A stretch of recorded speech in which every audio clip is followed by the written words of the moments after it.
So good to see you guys. Let's jump into this week's League news. First up, Riot has yet again leaked their own champion. In this recent release, a depiction of what can only be the new champion is shown in this icon and emote. While they don't have actual names, the file name in the PBE is under Aurora, and when we compare elements from the icon and emote to a teaser Riot put out recently, a few things definitely line up. This new champion is said to be a Vestian, which are kinda half beast, half human champions, think Xayah, Set Rengar, etc. So I won't be surprised if we see some furry ears under her hood or more bestial features on her full model. In one of the dev blog videos recently, Riot also commented saying the next champion is a quote Vestian solo laning mid-range mage, which also lines up with Aurora's identity. So if all of this is confirmed, we can expect to see her on the PBE very shortly. Up next, I have to show this clip of a video the official League of Legends TikTok account put out because I thought it was absolutely hilarious in the way it catered towards its target demographic. Up top is admittedly some pretty important information about the new split that's just begun, but once I started paying attention to the bottom screen, I just couldn't look away. Just check this shit out. Hey everyone, I'm Jeremy, aka Riot Brightman.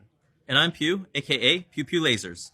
We really hope you've enjoyed the start of season 2024 so far, and we'll have Riot Frox on here to talk about some learnings and what we're doing next. Last year, we made the decision to remove preseason and shift those changes to line up with the start of the new ranked season this past January. Not only did it give you all some additional time to hit your ranked goals, but it also made the beginning of the year a more exciting time to play League. At the end of last season, roughly half of Emerald players were in prolonged states of negative LP gains, with this increasing to 85% in Masters Plus. With the changes this season though, we've reduced this to 5%. For players below Emerald, whose ranks fluctuate a lot, there's always going to be some periods of negative LP gains for short periods of time. But we're continuing to minimize it by adjusting those gains and losses, which will make climbs more consistent. Finally, we've fixed most of the bugs with some legitimate new players erroneously placing in gold or plat. We're still trying to improve our accuracy with these placements and continuing our work to better separate Smurfs and new players and place them correctly.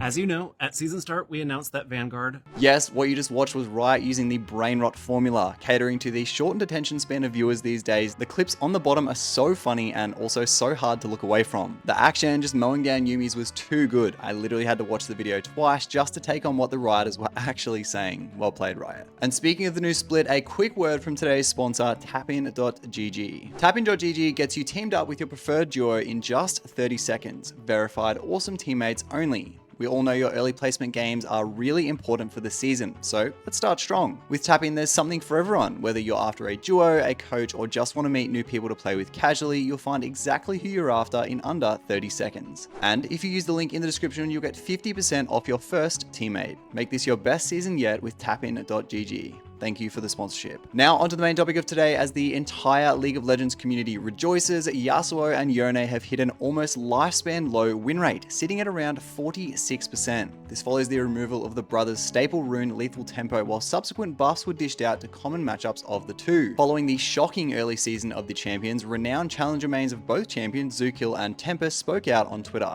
Not only addressing their champions and their lack of runes or build path, but also to Freak, who called out Yasuo and Yone players for building wrong, which was causing the low win rate. In this tweet announcing a micro patch which also featured a Zeal nerf, he said Yasuo and Yone will proceed untouched because of players' lack of build knowledge, which he then followed up with these build suggestions. But I'm definitely sure he edited this tweet or something, because it originally said to build Berserker's Greaves followed by IE, which I'm no win shitter expert, but that sounds absolutely hot garbage. And also to reinforce what I said about the tweet being either edited or deleted, you can see in Zukil's tweet I showed before at the bottom, he quotes Freak saying to build Zerx into IE, so I don't know what happened there. At the moment though, there is no word on compensation buffs, so we may see a bit of weakness between the brothers for a while, or at least until a new skin is released. And just before we get into the last story of today, if you've ever been entertained or learned something from the new style of content I do, a sub really helps me out, and honestly, I just couldn't be more appreciative. Thank you in advance. Up next, and there's a tiny bit of a spoiler regarding BLG versus T1 coming up, so if you haven't seen that series, don't continue. But there was a lot of talk around Bin's Camille because of his performance in the series. Let's check out this clip to illustrate what I'm yapping about. Be big, but BLG are first to the objective.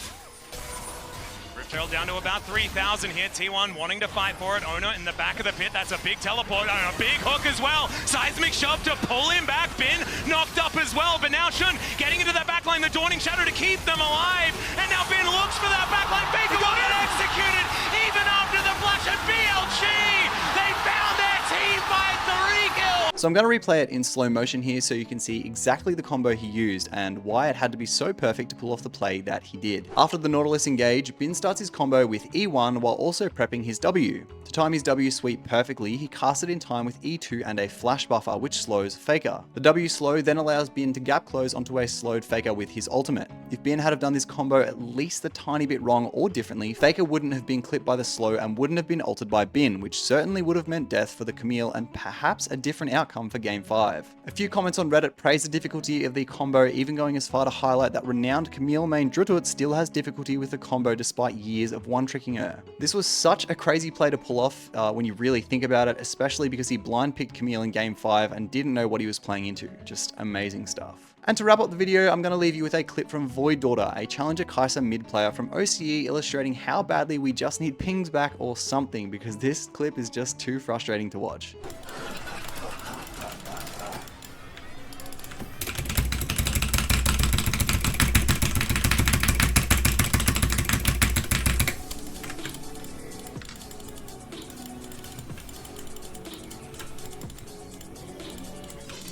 That's all for today. Thank you so much for watching, and I'll catch you guys very soon with some more League news. Bye.